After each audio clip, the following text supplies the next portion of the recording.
So yeah, what happened after the Army?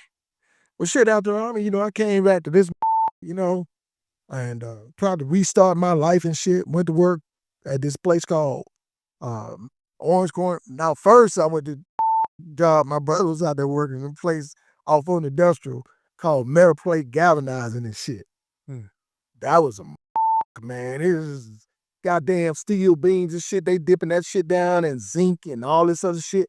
Acid in the air, burning your lungs, your eyes, and all this kind of shit. Yeah. And then you working with some, when you're doing a job like that, man, you working with some hard ass niggas, they can't do shit else.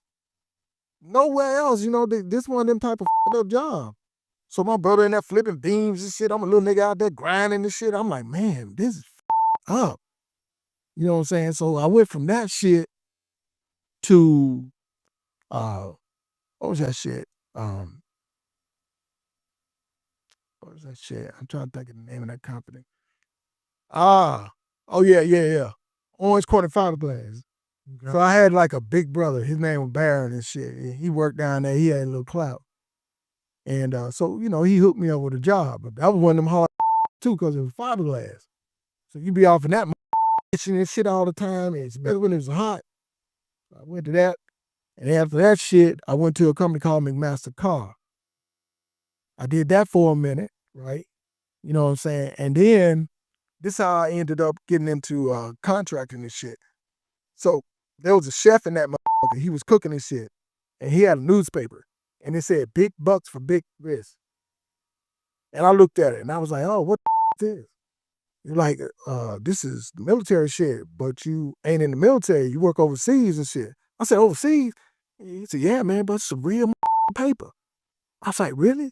He like, yeah, G, you need to do this shit. Try, and that put me on that road.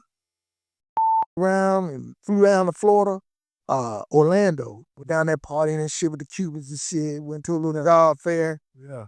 And the white boy on the phone that I was talking to heard me talking, recognized my voice, and was like, Davis. I was like, yeah.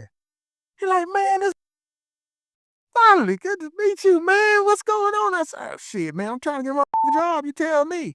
He said, well, I'm a logistics part of it, man. But I got this over here, I'm like, well, tell that, what's up?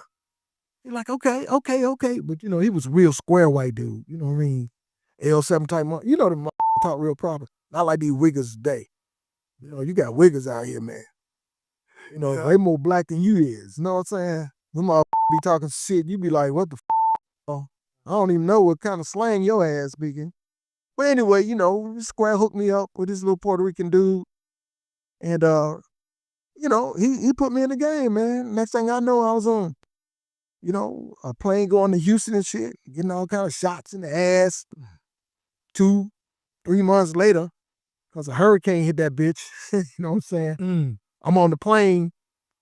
And that's how I ended up in Kuwait, man. Yeah. Yeah.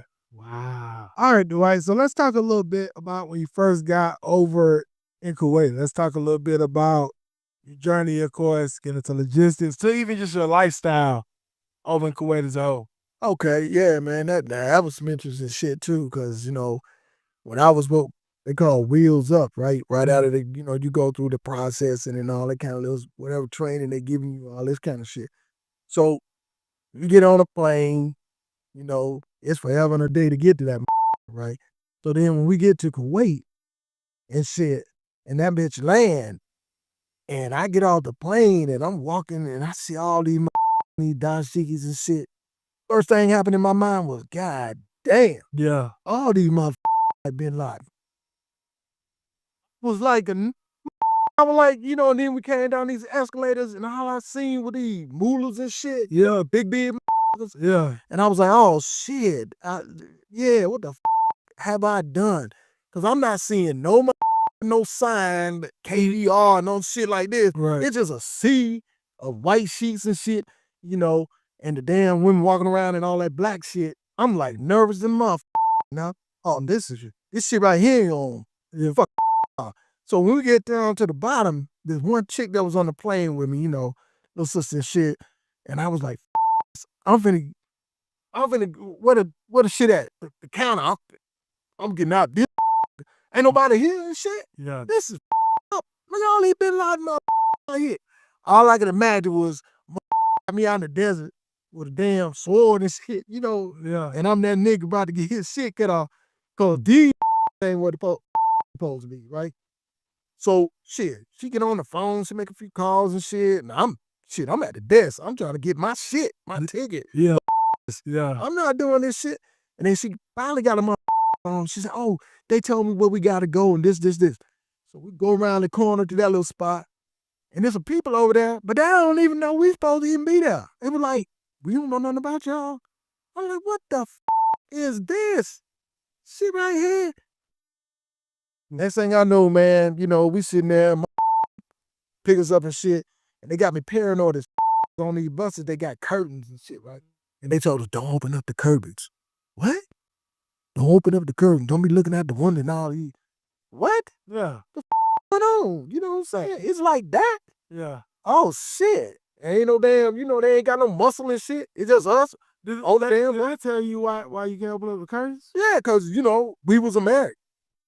We don't want nobody to see you and shit. I'm like, man, this all kind of up right here. Like I said, they ain't had no muscle either. Yeah. You know, like one look like, you know, he could have some businesses or shit, blah. And we ain't got shit, no weapon, no what the you know. So we riding and shit, riding. Man, I see all the lights kind of disappear and shit. And now we way out in the desert somewhere. Ain't no lights and shit. I'm like, oh, Yeah. this is all kind of up. So to get to this place, it was called Khalifa or some shit like that. Khalifa. So you get out the bus and shit, it's dark and shit. My stick us in a room and shit with some you don't even know and shit. Oh, man. It's like, damn, you know. Yeah. I was in there with a Mexican cats and shit. That looked like he was MS-13 or some shit. Oh, man. I'm like, these people got me up. Yeah. So we had this place, Khalifa. I was there for like a month, bruh. And I wasn't saying shit. You just go and eat and just hang the out. I got tired of that shit. I wanted the personnel to say, hey, do you know I'm here? I exist? Right. Exactly. They was like, what's your name? I said, what the name? What's my name? You supposed to know what the my name. I'm asking you shit. You. Long story short, man, you know, the shit was crazy, man. And then finally, you know, they started doing their little research and shit. And okay, we know who he is and all this kind of shit, right?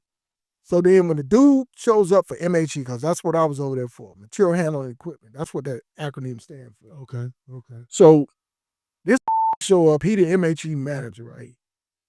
This sweet as molasses, though. He show up, white dude. So you're Davis. I was like, yeah. He was like, well, we don't have any MHE positions What? like operating forklift. That's what the I said. Yeah. What? Yeah. What the you talking about? Yeah. You ain't got no. I said, this is what I said to the dude, right? And it was a big white boy that was with me. He held me because I was like, you know, he grabbed my shirt and shit. Like, hold up, dog. Calm down. Wait a minute. You know, he was like, no, we use third country nationals to operate the forklifts. Our expats don't do that. I was like, man, you talking about that? I said, the grill goddamn. Yeah, what my goddamn job ain't got no nothing. I'm over here in the motherfucking desert, Middle East. Exactly. And you talking about I ain't got no some. I was like, somebody gonna do something around this. He was like, Yeah. He was like, no. Okay, calm down. We have something called a T-Rex. I ain't never seen one of them in my life. Yeah. And they had a RT-240. That was the military type T. I never seen one of them. I was in the military. I know what the fuck that was. So he said, that thing over there. I was like, that thing over there? What is that? Yeah. It's a container handler. Have you? No, I ain't never seen one of them. Well, you know, that's what you're going to have to operate because that's what our expats do. I say, man, you with me right now I said, on my shit, it say forklift operator. It don't say nothing about that shit. Yeah. And I'm telling you, somebody ass about to get busted because this, you gonna find some shit for me to do. Oh, okay, calm down. Okay. Well, if you just give us 2 weeks, try to learn it. And if you don't like it, you can go in the maintenance department. How about that? God damn, what kind of shit? I thought these Arab motherfuckers with that gay shit. You know what I mean? But they some real booty bandits over there, bro. I'm trying to tell you, them they got like Thursday, they call that man day, where they run around, trying to dudes and shit. That's what they do. That's what they do, bro. Yeah. You know what I'm saying? Thursday man day, and women, they just for having babies. Hey there, this is Gerald Bass, G Bass, with the Rise of 1% podcast. Just wrapped up a phenomenal episode of the Rise of 1% podcast. And listen, here, everyone has a story. And I know you have a story.